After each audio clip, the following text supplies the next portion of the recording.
Iniciamos con un escenario que, bueno, se repite a diario en los servicios de urgencias. Ujú. Llega una mujer de 47 años y en los últimos meses ha notado algo alarmante. ¿Qué sería? Sus piernas se hinchan cada vez más, su abdomen ha crecido y la báscula marca 10 kilos más. 10 kilos es mucho, muchísimo. Pero hay un detalle en su historia que es, yo diría, fundamental. Consume 2 botellas de vino al día. Y lo ha hecho durante los últimos 20 años. ¡Wow! Entonces la pregunta que va a guiar toda nuestra exploración es simple pero a la vez increíblemente compleja. ¿Cuál es la causa más probable de este hinchazón, de este edema periférico? Y esa es exactamente nuestra misión hoy. Partiendo de este caso y de un texto médico muy detallado que tenemos como guía, vamos a desentrañar el fenómeno del edema. Exacto. Porque no es, como se dice popularmente, una simple retención de líquidos. No, para nada. Es la manifestación visible de un desequilibrio profundo. Hoy no solo vamos a listar las causas, vamos a entender la lógica detrás de la falla. Esos mecanismos que obligan al cuerpo a acumular líquido donde no debe. Perfecto. La idea es, entonces, usar el caso de esta paciente como nuestro hilo conductor. Me parece genial. Primero, sentaremos las bases. ¿Qué es el edema? ¿Cuáles son las reglas del juego? Luego, analizaremos los 4 grandes fallos sistémicos que pueden provocarlo.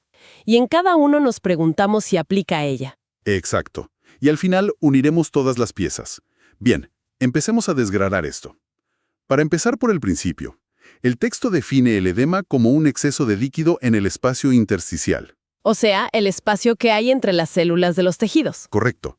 Pero hay una primera distinción que me parece clave. Al presionar la piel hinchada, a veces queda una marca, una hendidura.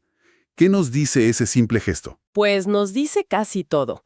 Ese signo se llama edema con fóvea. Con fobia. Sí, con fóvea. Y es una pista fundamental. Significa que el exceso de líquido es, bueno, principalmente agua y sales, y que es móvil, que se puede desplazar con la presión. Ah, claro.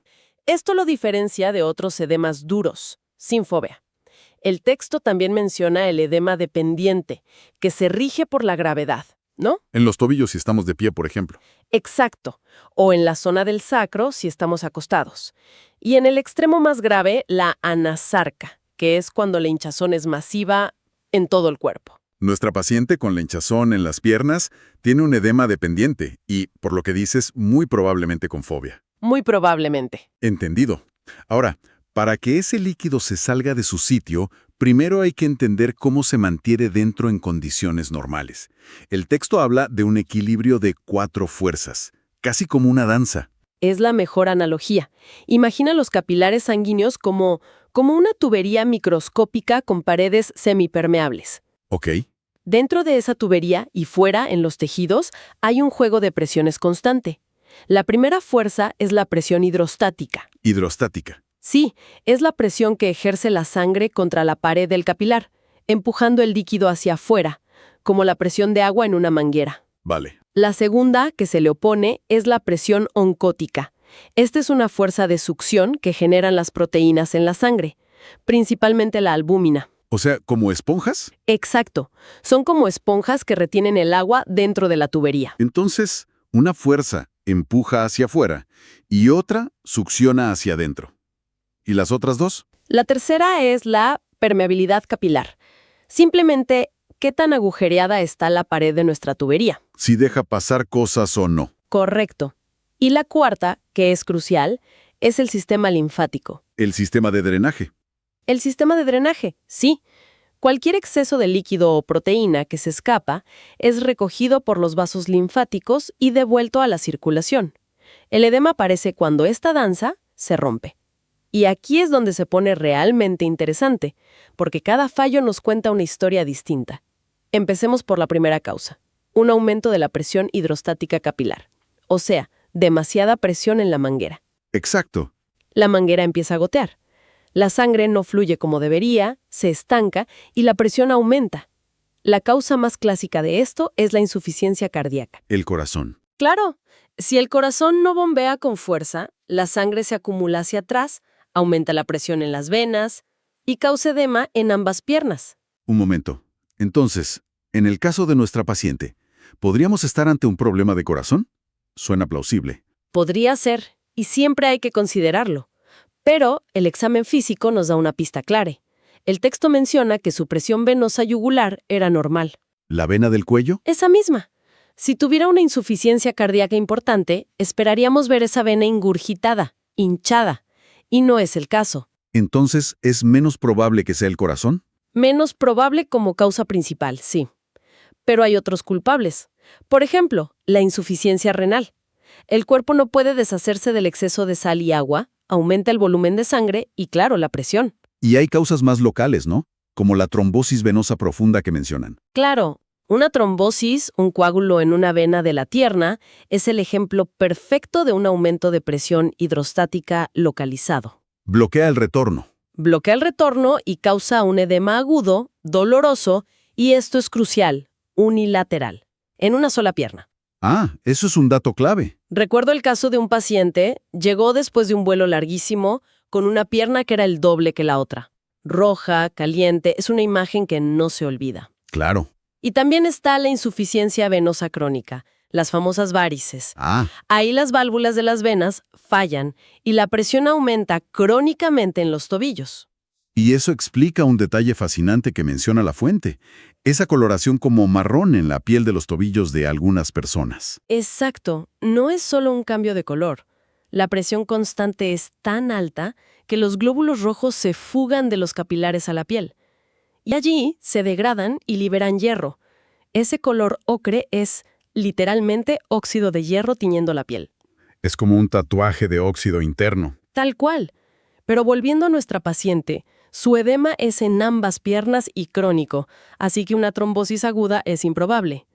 La cirrosis hepática, sin embargo. Ah, aquí volvemos al hígado. La cirrosis es una maestra en aumentar la presión hidrostática. Dejemos esa idea aquí, porque es una pieza clave. De acuerdo, ya entendimos el exceso de empuje. Pasemos al otro lado. Una disminución de la presión oncótica capilar. O sea, falta de succión. Precisamente. El efecto esponja de las proteínas, de la albúmina, se debilita. Si la albúmina en sangre cae por debajo de un umbral, el texto habla de menos de 2 gramos por decilitro. Que es muy bajo. Es bajísimo. La fuerza que retiene el agua es insuficiente y el líquido se fuga a los tejidos. Esto causa un edema generalizado, blando y con fovea. Esto me genera una duda. Si la falta de proteína causa edema, ¿por qué no vemos a todo el mundo que hace dietas extremas con las piernas hinchadas? ¿Qué tan grave tiene que ser? Es una excelente pregunta. Para llegar a esos niveles de albúmina se necesita una situación extrema. La primera causa es una enfermedad hepática grave, como la cirrosis. La fábrica de albúmina. Exacto. El hígado es la única fábrica de albúmina. Si la fábrica cierra, la producción se desploma.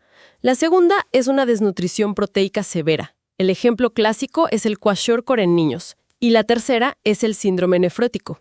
A ver si lo entiendo, en el síndrome nefrótico el problema no es la producción, sino que se pierde la proteína. Eso es. El riñón se vuelve como un colador con los agujeros demasiado grandes, y la albúmina se escapa en la orina. Esa es una analogía perfecta. El riñón se convierte en una compuerta abierta.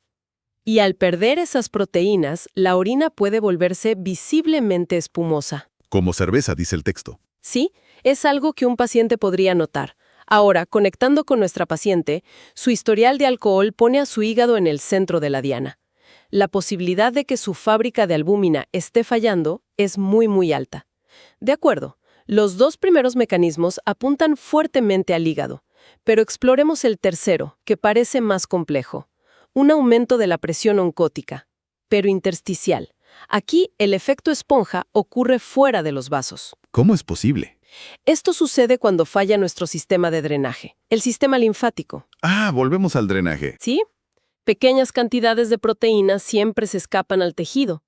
Los linfáticos las aspiran. Si este sistema se bloquea, por un tumor, por cirugía, esas proteínas se quedan atrapadas en el tejido. Y como son esponjas, atraen y retienen agua. Y eso me lleva a otra pregunta. Si hay un exceso de algo en el tejido, ¿por qué este tipo de edema, el linfedema, no deja fobia? ¿Por qué es tan duro? Porque no es solo agua. La acumulación crónica de proteínas provoca una reacción inflamatoria y fibrosis, O sea, el tejido se cicatriza, se vuelve denso. Pierde elasticidad. Exacto. Por eso, al presionar, no se desplaza el líquido fácilmente. Otro ejemplo de edema sin fobia que mencionan es el mixedema, del hipotiroidismo. Ahí se acumulan otras sustancias, mucopolisacáridos, que también atraen agua. Interesante. Entonces, para el caso de nuestra paciente, como su edema sí presenta fobia, podemos decir con bastante seguridad que este tercer mecanismo Probablemente no es el actor principal aquí. lo podemos casi descartar. Exacto. Su edema es blando, desplazable. La falla no está en el sistema de drenaje. Muy bien, llegamos al último mecanismo, un aumento de la permeabilidad capilar. Cuando el problema es la tubería en sí misma, aquí la pared del capilar, que debería ser una barrera selectiva, se daña, se vuelve demasiado porosa. Como una red de pescar en vez de un filtro. Justo así. No solo se escapa el líquido, sino también las proteínas grandes como la albúmina. Las causas pueden ser muy variadas. A nivel local, una inflamación por un golpe, una picadura. Una infección como la celulitis. Correcto. Y a nivel sistémico, en condiciones graves como la sepsis o en la preeclampsia del embarazo, o el angiodema, esa reacción alérgica que causa una hinchazón súbita de la cara. Y el texto menciona el edema idiopático, que suena un poco a no sabemos qué pasa. Y en parte es así. Afecta típicamente a mujeres, es cíclico, pero su mecanismo exacto no está del todo claro. Para nuestra paciente, su cuadro es constante y progresivo, no cíclico. Así que este cuarto mecanismo tampoco parece ser el protagonista. No lo parece. Entonces, ¿qué significa todo esto? Hemos explorado las 4 grandes avenidas que llevan al edema. Descartamos razonablemente el fallo del drenaje y la fuga capilar. Y nos quedan 2 sospechosos principales: aumento de presión hidrostática y disminución de presión oncótica.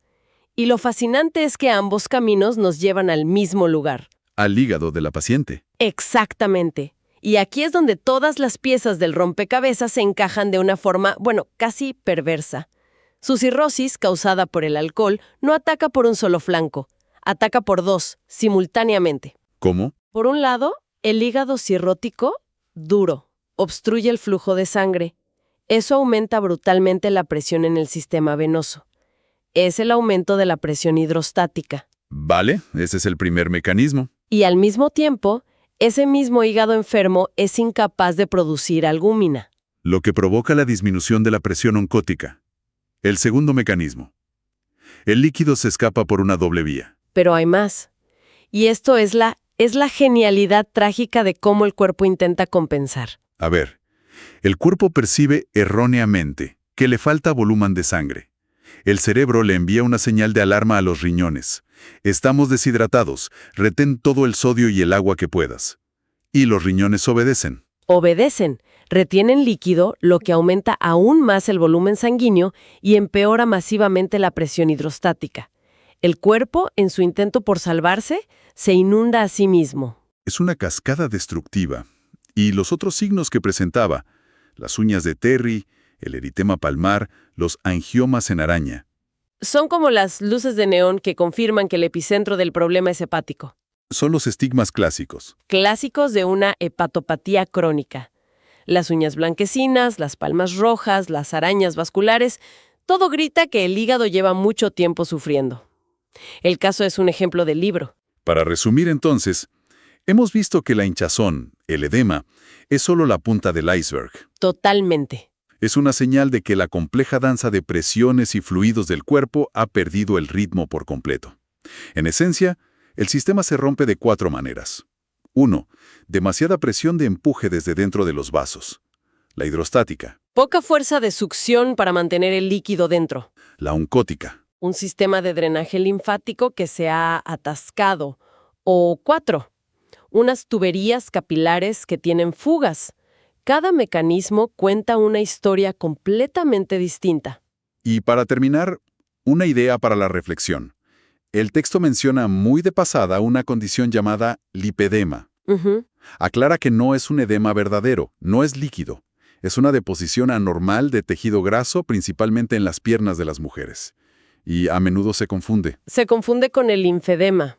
Exacto. Esto nos deja una pregunta en el aire.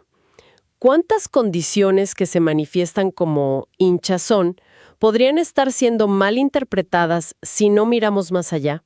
Es una gran pregunta. Y sobre todo, ¿qué nos dice esto sobre la importancia de obsesionarnos con entender el mecanismo que hay debajo, en lugar de quedarnos simplemente en la superficie, tratando el síntoma?